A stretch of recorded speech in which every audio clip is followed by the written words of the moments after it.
talking about, there was something going ahead on the overhead. And it must have been sometime during the conversation that I nodded my head yes.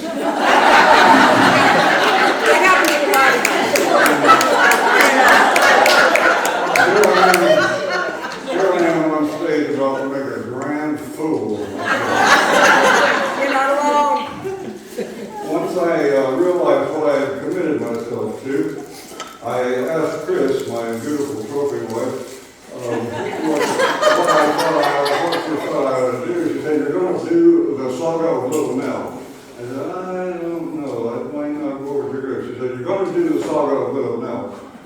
So that took care of that discussion. Fact is, a few years ago, the Thursday morning study group here at the church, it was about 20 of us at the time, we had what we called a talent day, and I did the Saga of Little Nell with that group. So there may be some of you here tonight who actually seen this performance before. Let me ask, is there anyone here who has seen them?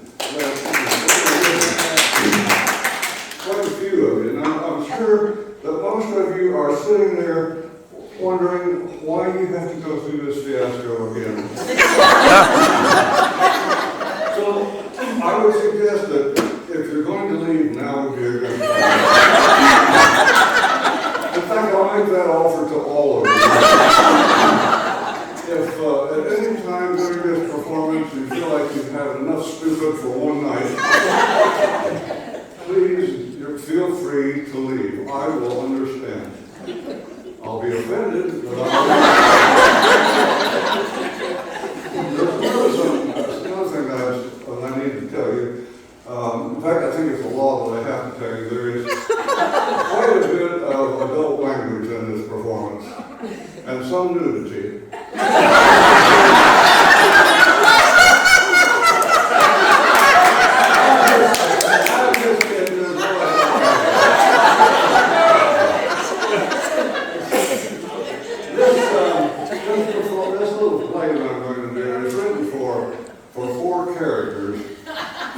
But as usual, I have not been able to find anybody to help me with this performance. Not even my beautiful trophy wife. So in the tradition of the American theater, the show must go on. So I'm going to try to perform all four parts myself. The key word there is try. So we'll see how that goes. You might have noticed the bags that I brought with me up when I go up on the stage. They contain the props that I need for this presentation. And as I lay them out here, I will introduce you to the four different characters so that you'll recognize them when they come on the stage. The first person you're going to meet is Farmer Brown. Farmer Brown is a widower. He lives on the family farm. The farm's been in his family for 130 years. It's located about 40 miles north of Toronto, Canada. I don't know how that got into the show, but that's the way it is. The play will take place in the kitchen of the farmhouse. The second person that you're going to meet is Little Nell herself, for whom the play is named. Little Nell is Farmer Brown's wayward daughter, you might say. She ran away from home about a year and a half ago. She's just a teenager. She won't be 18 till, I think it's September or October she'll be 18. She ran away with a crazy guy. You'll meet him in a minute. I don't like him. I don't like him one bit. I don't want him to He's a wannabe actor, but the truth is he couldn't act his way out of a wet paper bag. But he's in the show, so we have to do it.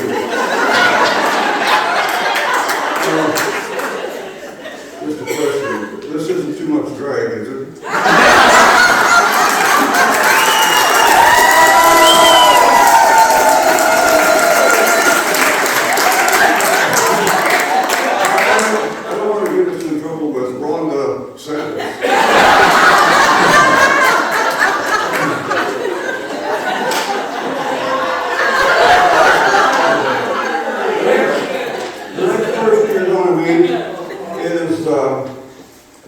the character that little Nell married, or no, she didn't marry him, she's running away with him.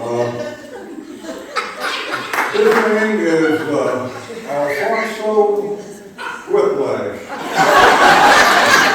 Now, you may recognize that name Whiplash because his father played on the Rocky and Bullwinkle show. Harry Whiplash.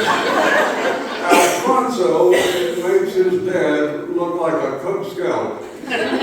He was a terrible person. I don't like him one bit. I detest what he represents, and I don't intend for you to give him any respect. In fact, when he comes on the stage, you want to boo and hiss, I don't care. He's just that kind of character. Okay, now, the last person you're going to meet is the local constable. And the local constable, in this case, is played by none other than Dudley Do-Right. Also from that show, the Rocky and Bullwinkle show. When that show closed, he got a job with this traveling company, and that's how he happened to be on the stage.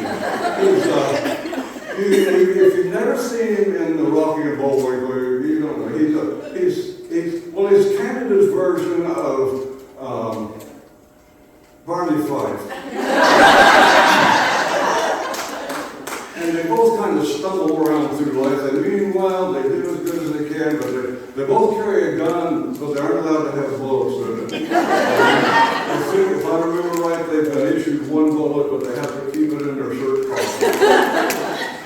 Okay, those are the four characters that you're going to meet through this presentation. Now I want you to imagine that you're sitting in a grand Broadway theater. By the way, did you know that a Broadway theater is called a Broadway theater because it has at least audience space for 500 people? It does not have to be on Broadway. Did you know that? Well, a little bit of useless information for you. You're sitting in this grand theater. The audience is full of dignitaries. All the men are wearing tuxedos or black ties. The women are wearing their nicest gowns. And then there's you guys. It looks like you're going to either a rodeo or a tractor pull. I don't know. But nevertheless, the audience is talking among themselves, walking around. They're excited about this new show that's going to be in town tonight. And suddenly the house lights begin to dim, and people start taking their seats, and a hush comes over the audience. And the huge velvet curtain that hangs across the stage slowly begins to open on Act 1, Scene 1, of the Saga of Little Nell.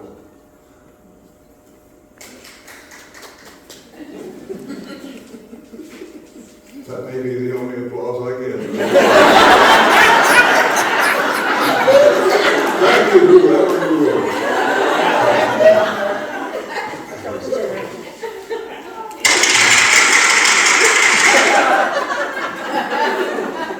Well, it was a dark and stormy night when my Nellie went away, and I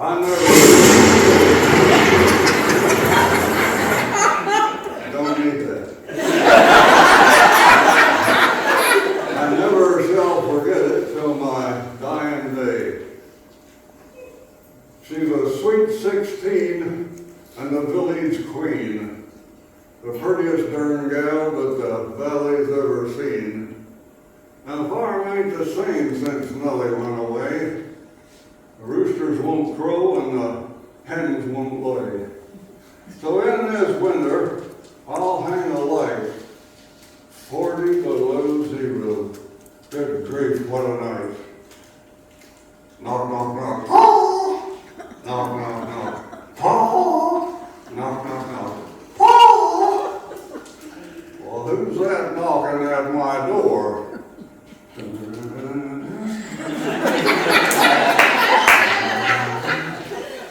Why, it's me, Paul. Don't you know your little Nellie anymore?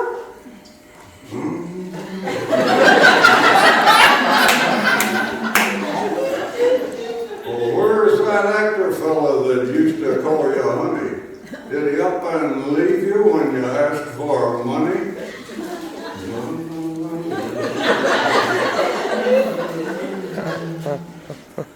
He was a slick-tongued daddy, and he lied with ease. He had more ribbon than a dog has fleas. He left me the night I was most forlorn. The very same night the very same night my little baby was born.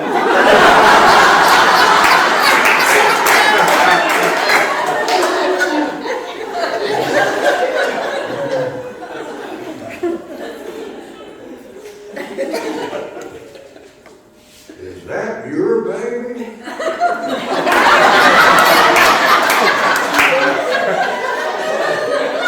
Well, it ain't no other.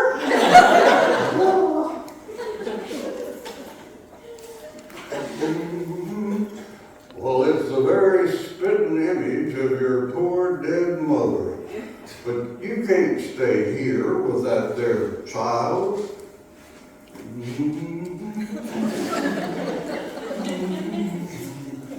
Father dear, you're driving me wild.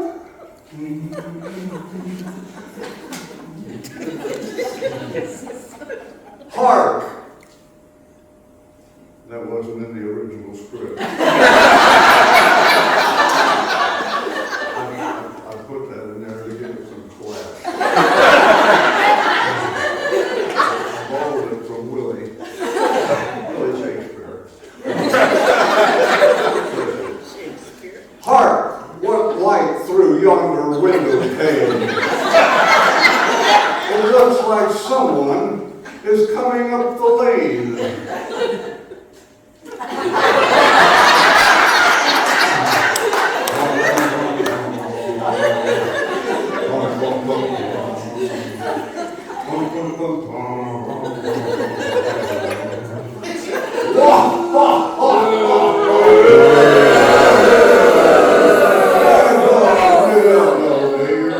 You're just riffraff. Get on with it. I'm not here on the stage. I'm important. Whoa! Gordy-tordy, me fair lady. I've come here tonight to get my baby.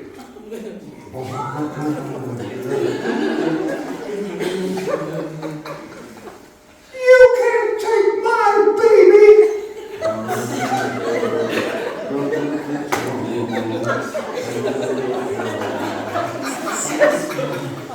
Oh, yes, I can.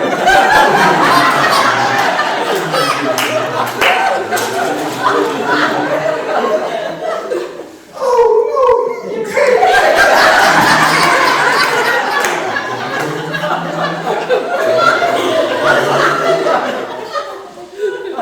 I can.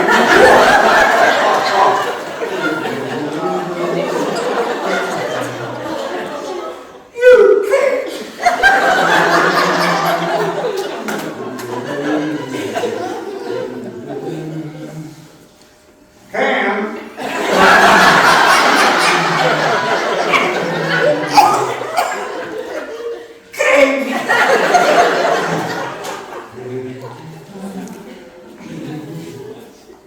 Hold it there, pilgrims. What's that noise?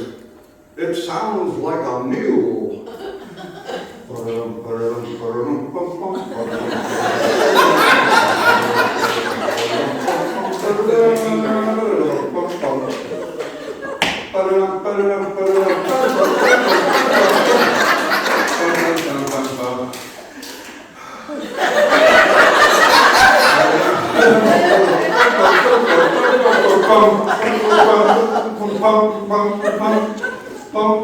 I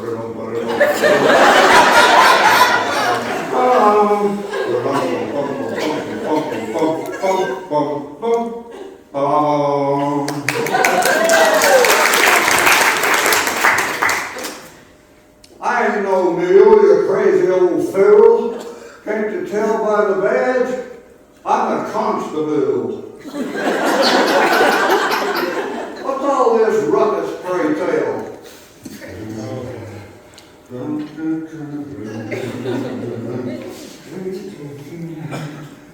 Well, he ain't done right by my little Nell.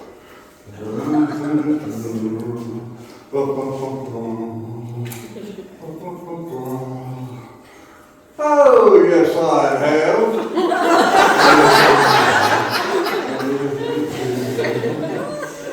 Oh, no, you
Well, it seems you both done wrong, it seems to me. So I fine you each $1.83, which goes to show the price of sin. But let's make sure you never do it again. Bum, bum, bum, bum, bum.